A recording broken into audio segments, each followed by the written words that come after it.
But all the songs that we did together were, hit songs. When I produced the International Players Anthem for UGK, that was their first #1 album.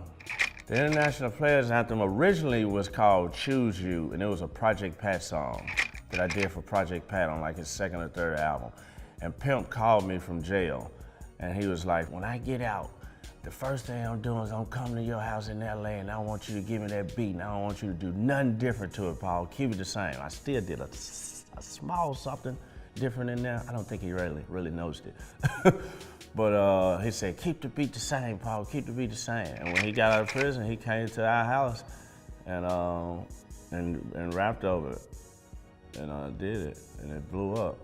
I love the way that it came out. I didn't want to give him a new beat, because that song, what really happened was the Project Pat version, Choose You, was real big on the radio in Atlanta and Memphis, only a few places, but Sony didn't really, Loud Records at that time, didn't really work the record at all. And I was like, man, this record got a lot of potential, man. They messing this record up. And that's what Pimp said. He's like, man, that's a hit record, man. He like, them folks messed that record off. And I was like, yeah, they did.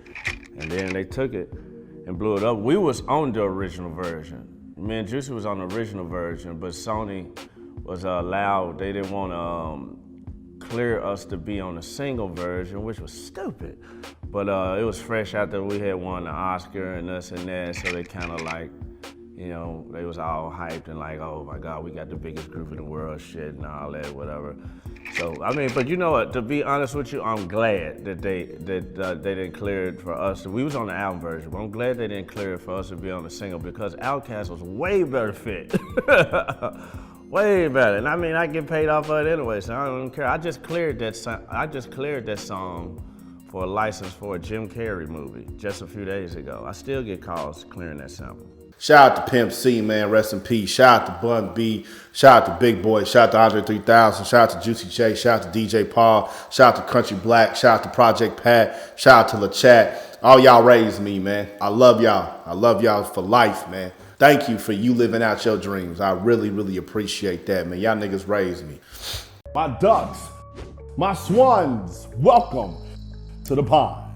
My name is Dorian from Group82Music.com, and right here we got DJ Paul giving his story about Sweet James Jones, Chad Butler, Pimp C, talking about how he heard the International Player Anthem beat in jail. There's a lot of elements of the story I want y'all to pay attention to. Number one, he just licensed that beat a few days ago for a Jim Carrey movie because he's a producer. He didn't sell it. So anytime someone wants to use it in a movie or television or video game, they got to call him and he gets paid from it. Number two, the beat was already used on the Project Pat song. And Pimp C said, fuck it, I want that shit anyway. Too many of y'all get so caught up. Do I need the exclusive lease of a beat?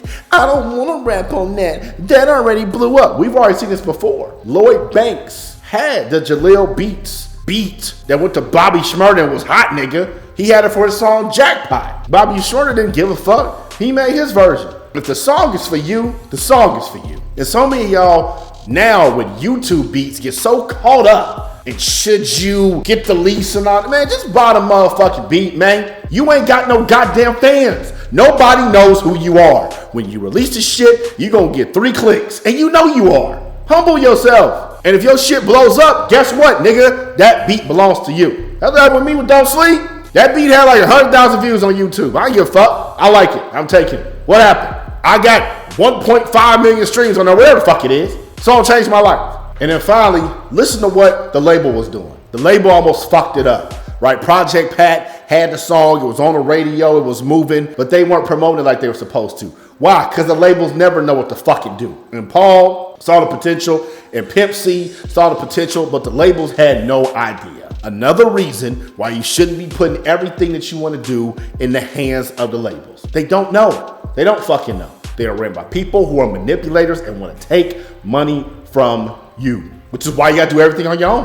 Why you gotta set up your own publishing company. It's very easy to do through BMI or ASCAP. Why you gotta register your songs on Song Trust and Sound Exchange, which is why you gotta have a website and Facebook Pixel and email list and all these things that we help you with at group82music.com, because you need to make sure you're collecting everything you need from your music that you own to get all the money so you can get all the cake, so you can get all the booties. You somebody's trying to get all the booties. Make sure you own all your shit. Click the link in the bio. Purchase one of our packages for 60% off right now. I'm After Pond. Y'all stay true.